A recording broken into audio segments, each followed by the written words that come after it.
அஸ்ஸலாமு அலைக்கும். Welcome to Nacha kitchen. எல்லோரும் எப்படி இருக்கீங்க? அல்ஹம்துலில்லாஹ் நாங்கள் ரொம்ப நல்லாயிருக்கோம். இன்றைக்கி வந்து இஃப்தாருக்கு என்னென்னு பார்த்தீங்கன்னா கடல் பாசி. இது கருப்பட்டி கடல் பாசி தாங்க செஞ்சுருக்கேன். பார்த்தீங்களா, நல்லா சூப்பராக இருக்கும். இது கருப்பட்டியில் செஞ்சுருக்கேன். நான் வந்து மோல்டில் ஊற்றிருக்கேன், அதனால தான் அழகான அச்சாக இருக்குது.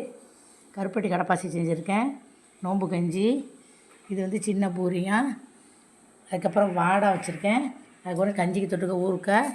இது வந்து சிறுகீரை பொறுமை போட்டு ஆக்கியிருக்கேன், தேங்காய் போட்டு அது வாடாக்கு உள்ளாட வச்சுருக்கேன். அதுக்கப்புறம் டீ தாங்க. நீ ஜூஸ் எதுவுமே நான் கரைக்கல. ரொம்ப நாளாச்சுங்க. போன வருஷம் வாங்கி சாப்பிட்டதுங்க இந்த பொடி, சின்ன சமோசா, இந்த குட்டி பூரியான். இப்போ தான் நான் கடையில் ஆர்டர் பண்ணி தான் இது வாங்கியிருக்கேன். இன்றைக்கி நான் வீட்டில் ஒன்றும் சுடலை. அதோட வந்து இஃப்தாருக்குள்ளே தான் செஞ்சுருக்கேங்க. அந்த ஜூஸ் எதுவும் கரைக்கலை, அதனால் இன்ஷா அல்லாஹ் நாளைக்கு பார்த்துக்குவோம் அப்படின்னு சொல்லிட்டு டீ வச்சுருக்கேன். அதுக்கப்புறம் வந்து வேணுங்கிறவங்களுக்கு இட்லியோ தோசையை ஊற்றி கொடுக்கலாம் அப்படின்னு சொல்லிட்டு வச்சுருக்கேன். அல்ஹம்துலில்லாஹ் இஃப்தாருக்கு இவ்வளோ தான் நான் செஞ்சுருக்கேன். இந்த வீடியோ பிடிச்சிருந்தால் லைக் பண்ணி ஷேர் பண்ணி சப்ஸ்கிரைப் பண்ணுங்கள். அஸ்ஸலாமு அலைக்கும்.